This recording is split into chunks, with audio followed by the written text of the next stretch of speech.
Hey, JulesBlessedVegan, and as always, welcome to my channel. And for those of you who are new, I know you can benefit. So I just want to check in briefly.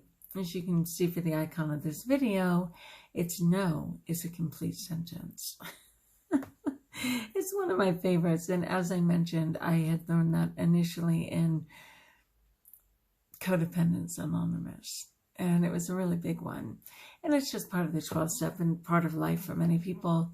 I haven't been that good at it. Recently, they were going to be having an end-of-the-year party, and, you know, of course, it wraps up everything. So it's celebrating those who are retiring, it's celebrating those who aren't coming back, it's celebrating finishing the dang year, right? Even though it's just shy of the year. I would not have both my COVID shots by then, and it's certainly not required to go. I mean, wear a mask, right? But I'd be more comfortable if I did have that second shot. The reason that I'm not comfortable is because there's going to be shots there, straight up, okay? So for me, what I know about myself is even if I make it through the event, it'll haunt me for days, if not weeks to come, or until I finally act on it. So because it's not a district-sponsored party, there will absolutely be alcohol. And I certainly partake in sugar long before I give into alcohol, but I just can't even risk it. Especially at that end of the year when there's so much going on and it's a lot of stress for me. It's always hard for me to say goodbye, to transition through another closure. And I just have no business being around a bunch of toxic food and alcohol. So individually, I took the time to praise those people and wish them well, to protect myself. That said, there was another circumstance that came up, and I said yes. And almost immediately, I regretted saying yes. And there's still time, but in this circumstance, I'm going to trust that God is in the details, and that there will be some learning or some blessings to following through. Because I'm all in. I'm completely committed. It costs money to do. It would be a big deal to back out of.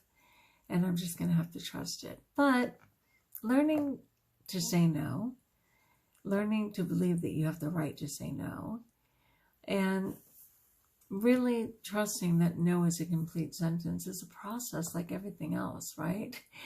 It takes a lot of practice. And like any muscle that you're exercising, it will get weak if you don't continue to practice it.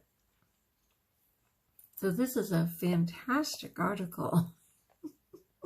You know, I love to say that, you guys. Come on. A fantastic article. And it comes from thinkhuman.com. That's cute. Written by Lisa Swan. It's very brief. If you go along with saying yes to things you don't really want to do, you are going to need to learn to put the word no in your vocabulary. Not only that, but you need to remember that no is a complete sentence. Does this happen to you? You get a call from whatever. This example is PTA, asking you to man the tables for a school fundraiser. Between work and family life, you don't really have time to do it, but you don't want to get grief for saying no, or feel guilty, or think that somebody else is going to top you by volunteering instead, or that you might miss out on something really special, or whatever. Or perhaps a coworker tries to dump his project on you, or maybe a salesperson is trying to get you to buy her product, and you're not interested. I joined a group online recently, and I knew I had no business doing it and that the content did not apply to me at all. I'll have to think about that one. It's not really fair to the other person either, because you're giving them a sense that you are interested. So, of course, they're getting mixed messages. No wonder they invited you, right? And by you, I mean me. Okay, these are consequences of not being able to say no. Here's what happens a lot with people who don't know how to say no. They end up hemming and hawing and doing things that they don't want to do. That's because even when they say the word no, they qualify it by giving reasons why not. Reasons that can be overcome by somebody else. Yeah, like every reason that you give is arguable, right? So no reason, keep the mystery going, is best. For example, salespersons are taught to do what is called overcoming objections. That's their job, changing a no to a yes.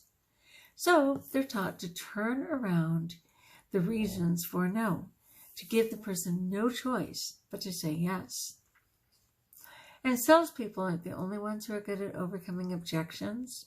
If somebody needs your help for something, it is in their best interest to get you to say yes, whether you really want to do it or not. I always admire people who say no and stick with it. It's so brilliant. That's why saying a maybe to something you don't want to do is a bad idea.